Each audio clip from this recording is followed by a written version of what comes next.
Olá pessoal, a paz do Senhor, seja muito bem-vindo, você que está conectado comigo, você que está agora participando com a gente do nosso podcast Rota Bíblica. Eu quero pedir a você que você tenha só um pouquinho de paciência, porque a gente tem um fundo musical, de repente pode aparecer o fundo musical e batendo toque, toque, toque, toque, não é um pica-pau não, é que a gente está aqui em obras, aqui em cima do nosso estúdio, e por isso que fica esse barulhinho, mas nada que venha tirar o brilho do ensino sistemático da palavra. Então quero pedir a você, se é a primeira vez que você está nos assistindo ou nos ouvindo através da rádio web nossavoz.com.br, então se é a primeira vez que você está me ouvindo ou me assistindo, eu quero pedir a você que você se inscreva no canal, que você curta, que você ative o sininho de notificações e que você compartilhe com o máximo de pessoas. Hoje nós estudaremos o capítulo 8 de Mateus. Pensa num capítulo cheio de grandes relatos. É um capítulo com 34 versículos, esse capítulo 8 de Mateus. É o capítulo que sucede depois do grande sermão da montanha. Então, esse capítulo 8, do versículo 1 ao versículo 4, ele vai falar sobre a purificação de um leproso. Do versículo 5 ao versículo 13, vai falar sobre a cura do servo do centurião, isso na cidade de Cafarnaum. Dos versículos 14 aos 17, a gente vai estudar sobre a cura da sogra de Pedro. Do versículo 18 até o versículo 22, a gente vai estudar acerca de como devemos seguir a Jesus. Dos versículos 23 ao 27, nós estudaremos sobre Jesus acalmando a tempestade. E aí a gente finaliza do versículo 28 ao versículo 34, falando sobre os endemoniados gadarenos. E aí é interessante porque um evangelho diz que eram dois, o outro evangelho diz que era apenas um. Quem é que, afinal de contas, está certo? Ao longo do nosso programa, que só é apenas meia hora, então não dá para você sair para tomar água e deixar rodando, tá? Você tem que sentar e com a sua Bíblia aberta, como eu estou com essa Bíblia bonita aqui aberta exatamente em Mateus capítulo 8, e claro, aqui no meu computador eu tenho a tradução NVI, que é a nova versão internacional, que é ótima. Eu tenho também a nova tradução na linguagem de hoje, que é perfeita. Nós temos também, eu tenho aqui outra tradução, que é a Bíblia Viva, que também é ótima. Também temos a Bíblia Nova Versão Transformadora. E aí temos a mais atual agora da Sociedade Bíblica do Brasil, que é a Nova Almeida Atualizada. E claro, a nossa Assembleiana, eu chamo de Assembleiana porque nós assembleianos gostamos muito, que é a Revista e Corrigida. Então, sem mais demoras, vamos para o capítulo 8 de Mateus, que é um dos capítulos mais lindos da Bíblia Sagrada. E começa dizendo exatamente assim: e descendo ele do monte. Por que diz descendo ele do monte? Lembra que nos capítulos 5, 6 e 7 de Mateus, nós estudamos sobre o Sermão do Monte. Então, quando Jesus terminou de ministrar o Sermão do Monte, que ele desce, então uma grande multidão desce acompanhando Jesus. Aquela mesma multidão que ouviu atentamente o Sermão da Montanha. Então, quando eles estão descendo, então aparece um leproso, e esse leproso vem e adora a Jesus. O que é interessante aqui, porque se você olha no capítulo 13 de Levíticos, que tem sobre a lei, lá está escrito assim, a lei da praga, da lepra, fala sobre como viviam as pessoas que eram acometidas pela lepra. Os versículos 45 e 46 do livro de Levíticos, capítulo 13, ele diz que a pessoa tinha que cobrir aqui com um pano até aqui, a altura do lábio superior, e tinha que pronunciar 3 vezes, impuro, impuro, impuro. Dali para adiante, a pessoa seria tirada do meio do arraial de Israel e iria viver, enquanto durasse a lepra, se ela não fosse curada, ela viveria o resto da sua vida fora do arraial, vivendo sozinha em uma casa, ou com outras pessoas também que fossem leprosas. Então, a vida dessa pessoa perdia totalmente o sentido, e ela não poderia voltar para estar dentro da congregação de Israel. Mas esse leproso, ele quebrou então uma regra para poder se aproximar de Jesus. Só que quando ele se aproxima de Jesus, o versículo 1 diz que ele adorou dizendo, olha o que ele diz: Senhor, se quiseres, podes tornar-me limpo. Observa que esse leproso, que era alguém excluído da vida cotidiana dos judeus, ele percebeu que Jesus era alguém não como um homem qualquer. Então, quando ele chega e o adora, ele está dizendo para aquela grande multidão que Jesus não era apenas um profeta. Jesus é Deus, por isso que ele o adora. E quando ele o adora, ele lança sobre Jesus, então, a decisão, ou seja, o futuro da sua cura. Diz, Senhor, se tu quiseres, tu podes tornar-me limpo. Uma coisa, ele sabia que para ser curado dessa lepra, o negócio era complicado, tinha todo um esquema. O capítulo 13 de Levíticos fala, se a pessoa de repentemente tinha uma suspeita de lepra, passava-se 7 dias já afastada do convívio social. Depois dos 7 dias, então o sacerdote iria lá, verificaria se a pessoa estava tudo bem ou não. Se ali aquele problema se agravasse, então ela seria declarada imunda, e se em algum momento ela recebesse, quem sabe, uma cura, ela não seria admitida rapidamente, ela deveria passar por todos os processos para saber se ela havia sido curada ou não. Mas ele aqui, ele não quer se preocupar com os processos. Ele, se tu quiseres, tu pode tornar-me limpo. E aí Jesus então diz no versículo 13, estendendo a mão. Cara, isso aqui, como que Jesus fazia um negócio desse?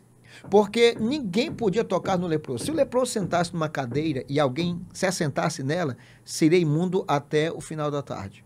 Se esse leproso pegasse em algum objeto e outra pessoa pegasse no mesmo objeto que havia sido tocado pelo leproso, a pessoa se tornava imunda. Ninguém poderia tocar no imundo e nem poderia tocar naquilo que o imundo leproso tivesse tocado. Agora Jesus, percebam uma grande multidão, no versículo 1, uma grande multidão percebendo que Jesus estende a mão. Imagina quantos pensamentos se levantaram. Nossa, ele vai estender a mão, ele vai tocar. Será que ele vai tocar? Ele sabe que o problema da lepra é algo sério. Jesus então toca nele e diz, quero ser limpo. E a Bíblia diz assim, e logo, isso aqui é na Revista e Corrigida, logo ficou curado da lepra. A gente vai dar uma olhadinha, por exemplo, na Nova Almeida Atualizada, esse aí é o versículo 3, que fala da cura instantânea. E aqui na Nova Almeida Atualizada diz, e no mesmo instante ele ficou curado. Vamos observar, por exemplo, na Nova Versão Transformadora, versículo 3, diz assim, no mesmo instante o homem ficou curado da lepra.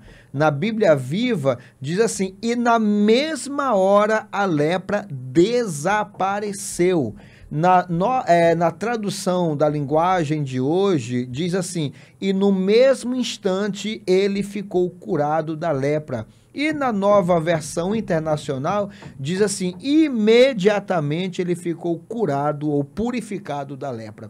Perceba que todas as traduções, tanto a NVI, quanto a NTLH, a NBV, a NVT, a NAA e a ARC, todas elas concordam as traduções que Jesus proferiu a cura imediatamente. Perceba como é interessante? E o versículo 4 diz, olha, não digas, olha o que Jesus diz, olha, não digas a ninguém, mas vai, mostra-te ao sacerdote e apresenta a oferta que Moisés determinou para lhe servir de testemunho. Sabe o que eu acho interessante?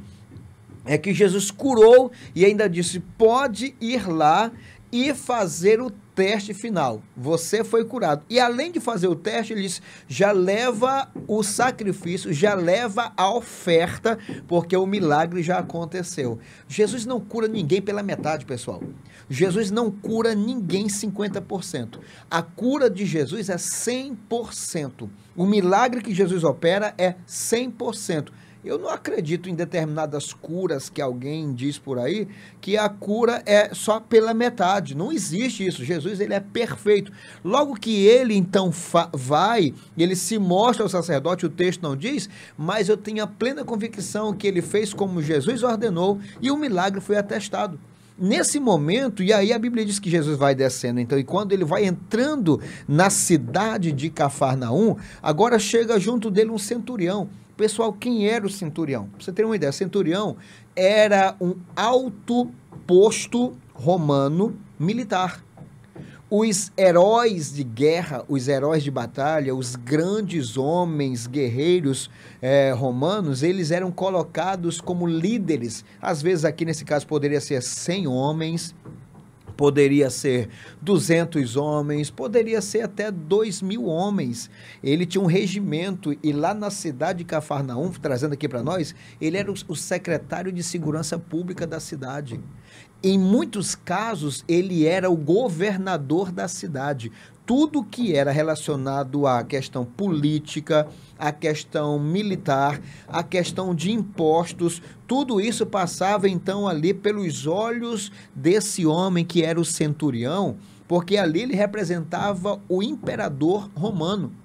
Agora ele ouve falar de um homem que terminou de contar, de ministrar um sermão, ele ouve falar de um homem que curou um leproso, então ele vai, a Bíblia diz que ele foi, e entrando Jesus em Cafarnaum, chegou junto dele um centurião rogando-lhe. Olha que perfeito, esse é o versículo 5, deixa eu ver o que diz na Bíblia NVI, no versículo 5, diz que ele pedindo ajuda, observa, na NTLH, no versículo 5 diz assim, e o oficial romano foi encontrar-se com ele.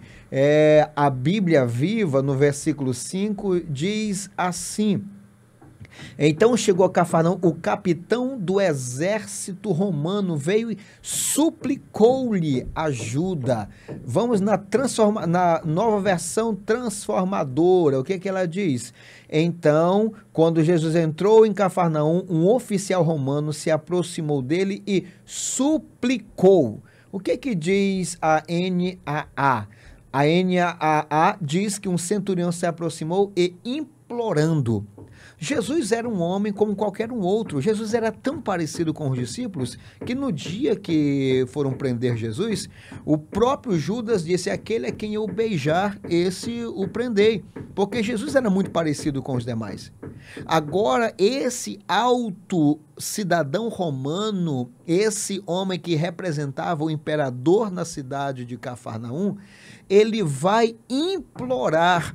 E ele implora por um criado dele que era paralítico. No versículo 6 ele diz assim, ó, ele está paralítico, violentamente atormentado. Além de ser paralítico, possivelmente esse jovem estava também sob opressão maligna. E Jesus então disse, ó, eu vou dar saúde a ele.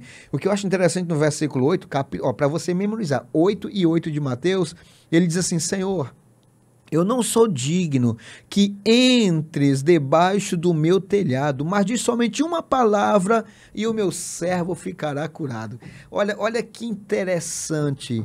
Esse centurião aqui é o contraste daquele Naamã que é descrito lá nos livros históricos do Antigo Testamento, que quando ele foi a Samaria encontrar-se com Eliseu, Eliseu nem saiu de dentro da sua cabana, apenas disse, vai e mergulha 7 vezes na água do Jordão. Naamã ficou extremamente ofendido e disse, mas os rios Abana e Farpar de Damasco são melhores que essas águas barrentas do Jordão. Ainda bem que ele tinha pessoas inteligentes próximas dele, e essas pessoas disseram, Senhor, se o profeta tivesse te pedido algo mais difícil, o senhor não faria? Por que você não vai lá e toma um banho rapidamente? Pessoal, é um perigo quando você ou eu estamos rodeados de pessoas incapazes, pessoas nécias, pessoas tolas, pessoas que estão para massagear o nosso ego, né? Imagina se ao lado de Naamã tivessem puxa-sacos. Sabe o que eu quero dizer? É verdade, meu senhor, esse profeta merece uma correção. Como é que esse profeta não sai da sua cabana? Por que esse profeta não vem aqui e fala olhando nos seus olhos? Por que ele não levanta as mãos? Esse profeta realmente, ele precisa ser abatido.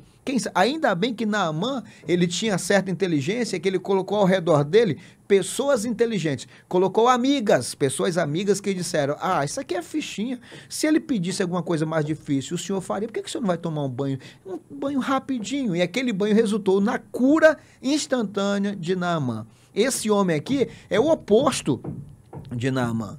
Ele diz, Senhor, não precisa o senhor ir debaixo do meu telhado. Senhor, eu sei que se o senhor me disser uma palavra, o meu servo vai ficar curado. Observa que no versículo 7, Jesus diz, eu irei.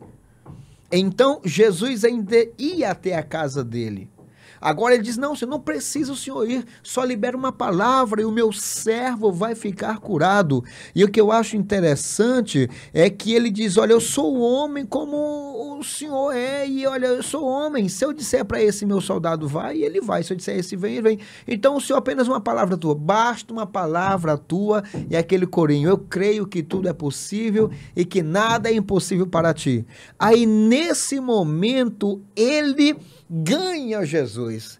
A Bíblia diz aqui, aqui na Revista e Corrigida, diz, e maravilhou-se Jesus, versículo 10. Vamos ver o que é que diz a NAA no versículo 10. Ele diz assim, Jesus ficou admirado com aquela atitude. Vamos ver na Nova Versão Transformadora, versículo 10. Jesus ficou admirado. Vamos ver na Bíblia Viva, versículo 10.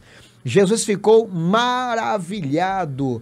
Na Nova Tradução da Linguagem de Hoje, versículo 10, Jesus ficou admirado. E na Nova Versão Internacional diz assim, e Jesus admirou-se. Esse gesto ganhou o coração de Jesus. E Jesus diz assim, em verdade vos digo que nem mesmo em Israel encontrei tanta fé. Pessoal, observa que ele colocou aqui em Israel, ele colocou aqui todos os ouvintes, colocou aqui aqueles que já tinham vindo antes dele. Eu nunca encontrei fé tão maravilhosa aqui em Israel. E ele diz aí no versículo 11, eu digo que muitos virão do Oriente e do Ocidente e assentar-se a uma mesa com Abraão, com Isaac, com Jacó, no reino dos céus. E os filhos do reino serão lançados nas trevas exteriores, ali haverá pranto e ranger de dentes. E aí ele diz para o centurião no versículo 13, vai e como creste te seja feito. E olha o que a Bíblia diz, e naquela mesma hora o seu criado ficou sarado. Olha que top, pessoal. Nós precisamos desenvolver essa fé em nós também. Essa fé que não precisamos de muita coisa a não ser da palavra. Ele diz, basta, versículo 8, ele deixa bem claro, diz somente uma palavra e o meu criado ficará curado. O que basta na minha vida, o que basta na sua vida, o que basta na vida da nação brasileira é a palavra. Se não tiver palavra, pessoal, a palavra de Deus, não adianta. A Bíblia diz, em vão vigia o sentinela, em vão constroem a cidade. Por isso que o que vale na vida da igreja é a palavra da verdade. Hebreus 4:12 diz, porque a palavra é viva e eficaz e é mais penetrante do que a espada aguda de 2 gumes e ela penetra até a divisão da alma, do espírito, das juntas e medulas e é apta para discernir os pensamentos e intenções do coração. Os versículos 14 ao 17 nos fala sobre a cura da sogra de Pedro. Lembremos-nos que Pedro morava em Cafarnaum. pelo texto, fica bem claro que Jesus não foi até a casa do centurião, ele apenas liberou uma palavra. Na verdade, ele foi para a casa de Pedro. E quando ele chegou na casa de Pedro, a Bíblia diz que ele encontrou a sogra dele ali, ardendo em febre. E olha, mais uma vez, tocou-lhe na mão e a febre a deixou. E olha o que diz o versículo: e levantou-se e os serviu. Dá uma olhadinha o que diz Marcos 1 e 29. Vamos ver o que é que diz Marcos 1 e 29 sobre essa mesma cura. 1 e 29 de Marcos diz assim: e a sogra, versículo 31, então chegou-se a ela, tomando-a pela mão, a levantou e a febre a deixou e servia-os. Dá uma olhadinha aí em Lucas 4 também, que vai falar sobre a cura da sogra de Pedro. E a Bíblia diz assim, olha, eu vou ler o versículo 38 e 4 de Lucas. Ora, levantando-se Jesus dali da sinagoga, entrou na casa de Simão, e a sogra de Simão estava enferma com muita febre, e rogaram-lhe por ela. E a Bíblia diz assim: inclinando-se para ela, repreendeu a febre, a deixou, e ela levantou-se e logo os servia. Observa que alguém rogou pela sogra de Pedro. Alguém disse: essa mulher está enferma. O que é isso? É empatia. Observa que aquele homem, o centurião, dos versículos 5 a 13, ele podia ter qualquer escravo que ele quisesse, mas tinha um escravo na casa dele que estava paralítico e estava sendo atormentado. Ele deixou o seu posto e se dirigiu a Jesus como um servo humilde, dizendo: cura o meu criado que está em casa. O que eu vejo aqui são pessoas empáticas. O centurião é empático. As pessoas que rogaram pela sogra de Pedro eram pessoas empáticas. Pessoal, nós precisamos desenvolver essa empatia. Olha, não tem coisa mais maravilhosa. Vou dizer pelo menos eu assumo. Eu fico maravilhado, eu fico feliz quando eu ouço alguém em oração intercedendo por mim. Pessoal, é algo maravilhoso. Até porque quando eu oro por alguém, isso significa que eu estou deixando de pedir para mim para pedir por aquele. Isso é o quê? Isso é a revelação da grandeza do amor de Cristo no nosso coração.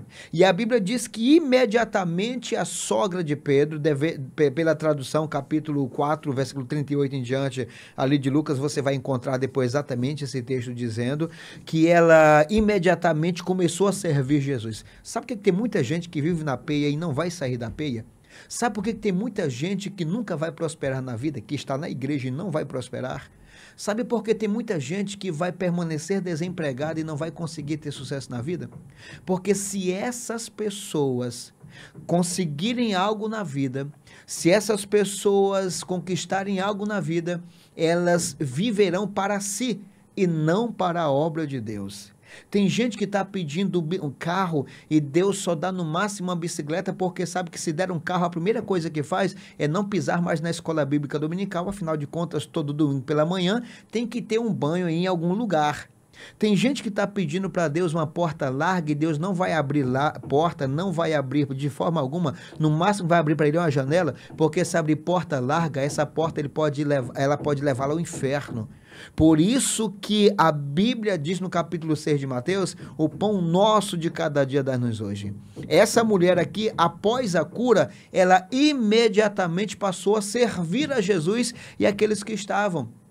Por isso que o meu coração e o seu coração devem estar voltados para o serviço, porque Deus abençoa o trabalhador, Deus abençoa aquele que ama a sua obra e que faz pela sua obra.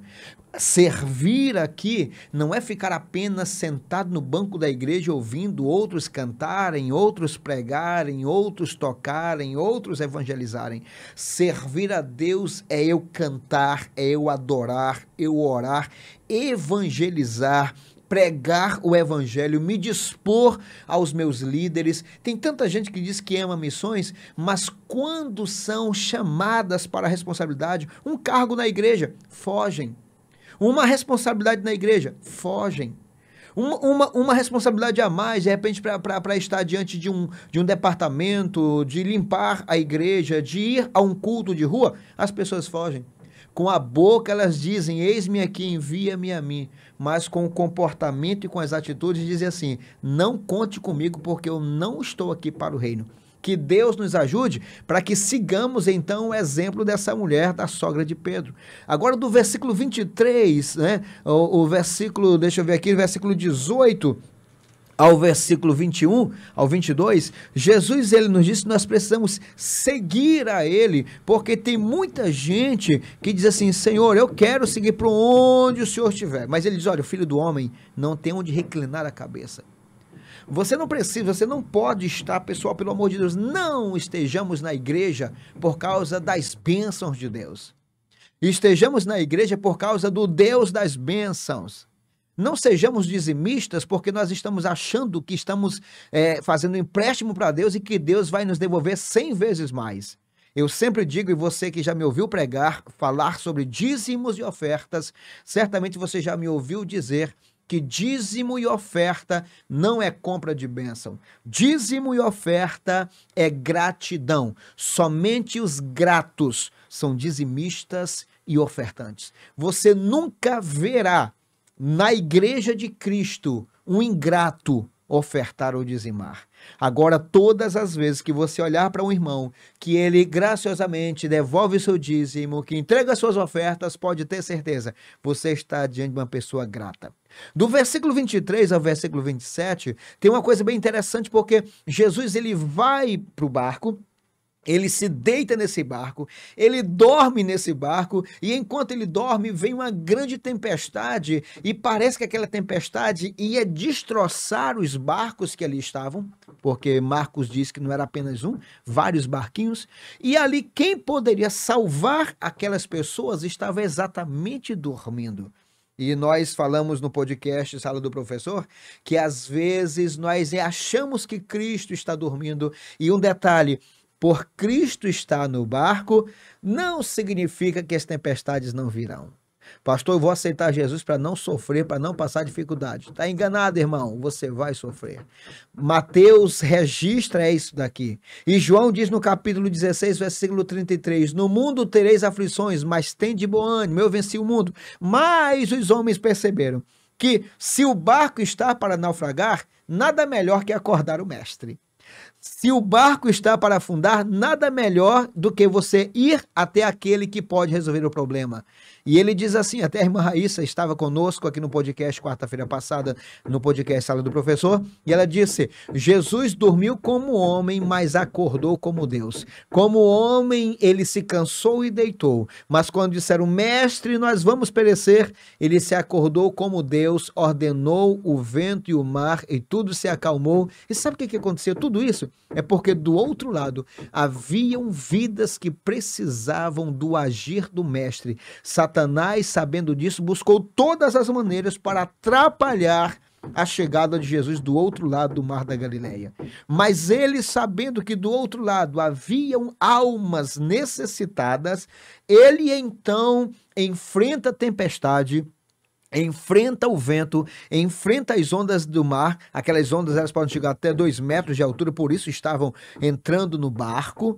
Mesmo assim, Jesus enfrentou tudo isso para resgatar 2 vidas que lá estavam, e dessas 2 tinha uma que era o mais terrível de todos, porque quando chegou lá ele disse, qual é o seu nome? Ele disse que o nome dele era Legião, e essa legião chegava aproximadamente, até dependendo da legião, 6.000 soldados.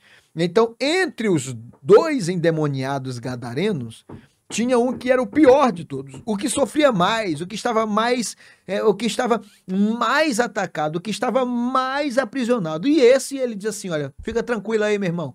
Fica tranquilo, porque já já esses demônios vão sair. Jesus repreendeu aqueles demônios, os demônios buscaram permissão para entrar em porcos, e esses porcos caíram no mar da Galileia, todos eles pereceram, e aquele homem então disse: Senhor, eu quero seguir o Senhor. Jesus disse: não, você vai voltar e vai contar para os seus. Região de Gadara é uma região também que está Decápolis, 10 cidades, que hoje é a atual Jordânia, ou seja, o primeiro missionário que chegou nas terras jordanianas foi um ex-endemoniado que encontrou a graça. Outrora, ele tinha 6.000 demônios alojados na sua alma, no seu corpo, mas agora ele estava com apenas um, chamado Espírito Santo, no seu coração, cheio de poder, cheio de glória, foi lá e testemunhou para os seus o que o poder de Cristo é capaz. Isso é o capítulo 8 de Mateus, um dos capítulos mais lindos do Evangelho.